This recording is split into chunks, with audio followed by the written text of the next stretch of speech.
Alors, est-ce que je conseille d'attendre pour vendre? Donc, je vais vous répondre très clairement et je vais même aller plus loin que ça. Je vais vous dire ce qu'il faut faire et surtout ne pas faire lorsque vous êtes propriétaire et que vous avez un bien à la vente qui ne se vend pas depuis plusieurs mois. Donc, écoutez bien la vidéo jusqu'au bout et je pense que ça peut parler à pas mal de monde parce que je suppose qu'il y a pas mal de vendeurs qui sont dans votre situation. Donc, déjà, est-ce qu'il faut attendre pour pouvoir vendre? Pour moi, non. Je conseille rarement d'attendre.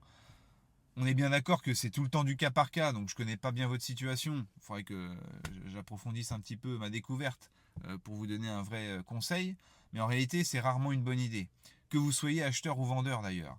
Vous avez un contexte actuel, qu'est-ce qu'il est.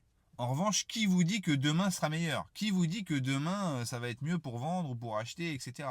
Donc non, si vous avez un projet, concrétisez-le maintenant ou annulez-le, mais en tout cas, il faut pouvoir avancer. Ensuite, en ce qui concerne votre maison qui ne se vend pas, j'ai trop peu d'éléments, encore une fois, pour faire un diagnostic précis.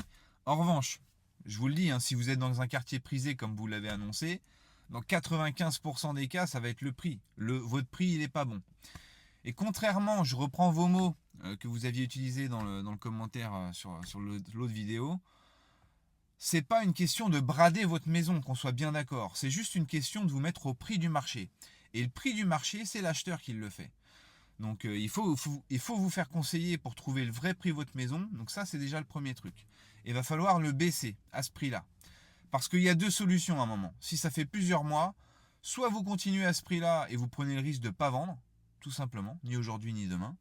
Soit vous baissez votre prix au prix du marché, et là, vous vous offrez toutes les chances de conclure cette vente dans les plus brefs délais. Donc ça, déjà, le prix. C'est le nerf de la guerre, c'est sûrement ce qui cloche. Essayez d'avoir aussi un avis, un regard sur l'état intérieur de votre maison et sur l'annonce. Pourquoi je dis ça? Je ne vous connais pas, hein, ça se trouve c'est nickel, etc. Mais ça peut être au-delà du prix également un problème pour faire venir les acheteurs. Parce que non seulement vous n'avez pas d'offre, vous n'avez pas de vendu, mais en plus, d'après ce que j'ai compris, vous n'avez pas de visite. Donc là, vous avez un gros problème. Votre objectif pour l'instant, c'est même pas de vendre, c'est de faire venir les acheteurs. Soit pour avoir une offre, ou en tout cas pour avoir des retours. Ça, c'est super important. Ce qui peut bloquer, c'est tout simplement l'annonce, qui n'est pas assez attractive. Il faut que vous ayez une annonce avec des photos qui soient top, surtout la première. Hein. La première photo et la dernière photo doivent être vraiment des atouts de la maison, quelque chose qui donne envie. Et ensuite, dans le corps de l'annonce, il faut qu'il y ait une certaine clarté sur les prestations qui sont offertes pour pouvoir être le plus lisible possible.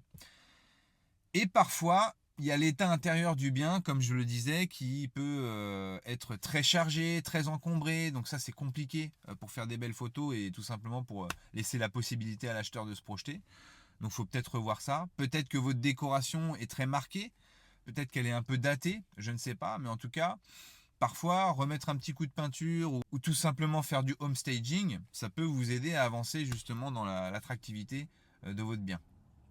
Attention, ne vous lancez pas dans des gros travaux en espérant pouvoir justement les éponger dans la revente. Ne faites pas ça. Il faut juste dépersonnaliser un maximum, essayer de recréer de l'espace et derrière apporter des petites améliorations, des petites finitions si nécessaire. Ce qu'il faut absolument pas faire, c'est rester borné sur votre prix, parce que là, il est forcément pas bon, hein, je suis désolé, ou alors le quartier est pas prisé. Voilà, si vous dites que le quartier est prisé parce que les annonces que vous avez vues, les agents mettent quartier prisé, etc., bon, ça suffit pas. En revanche, bon, si c'est vous qui le savez parce que vous connaissez bien le quartier, je vous crois sur parole. Ce qu'il faut surtout pas faire, donc, c'est rester accroché à votre prix, et c'est de le confier à 2, 3, 4, 5, 10 agences. Alors là, vous tirez une balle dans le pied parce que tout simplement, un acheteur qui voit une maison qui est partout, dans toutes les agences, il y a 10 annonces pour la même maison, etc., ça connote négativement. Tout de suite, ça l'effraie, il se dit, oula, il y a un problème. Et la seule catégorie d'acheteurs que vous allez attirer dans ces cas-là, ce sont les opportunistes, c'est ceux qui vont vouloir casser les prix. Donc ça, c'est important, il faut tout simplement créer cet effet de rareté. Donc maintenant, je vais vous dire ce qu'il faut faire, parce que dans ces cas-là, il n'y a pas 36 solutions. Il va falloir recréer un effet de nouveauté. Donc pour cela, vous allez couper la commercialisation. Si vous êtes avec un agent, vous lui dites de couper la publicité sur tous les supports. Il ne faut plus voir votre bien quelle que soit la plateforme, pendant au moins 72 heures. Là, vous stoppez toute la pub. Ensuite, ce qu'il va falloir faire, c'est tout simplement, si nécessaire, dépersonnaliser le bien, mettre un petit coup de peinture si vous avez des murs qui sont très abîmés, etc. Essayer de recréer de l'espace, d'apporter des petites améliorations. Mais il va falloir refaire un shooting photo. Ça veut dire qu'il va falloir de refaire des nouvelles photos pour pouvoir refaire une nouvelle annonce. Une annonce complètement nouvelle, comme si c'était un nouveau bien. Pas forcément facile, mais il va falloir refaire cette nouvelle annonce avec des nouvelles photos et surtout un nouveau prix. Et donc c'est comme ça que vous allez y arriver. Et pendant que j'y suis, vous aviez aussi évoqué la possibilité de mettre aux enchères, voilà, avec tout un tas de startups qui se sont mises là-dedans. Donc pourquoi pas, ça peut être une bonne idée.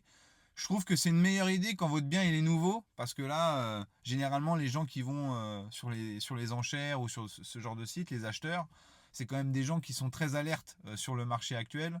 Donc, normalement, votre bien, ils le connaissent. Je vous dis, ça ne sera pas forcément une bonne opération. Mais pourquoi pas. Donc voilà Candy, j'espère que cette réponse vous apportera des éléments, des pistes pour pouvoir débloquer cette situation, parce que je sais que c'est pas une situation qui est facile. Au bout d'un moment, on a envie d'avancer. C'est-à-dire que je ne sais pas quel est le projet, mais en tout cas, si c'est vendre pour racheter derrière, n'attendez pas. Parce que si vous vendez certes moins cher que ce que vous aviez prévu, vous achèterez peut-être moins cher que ce que vous avez prévu. C'est d'ailleurs l'objet d'une vidéo que je vais bientôt poster ça.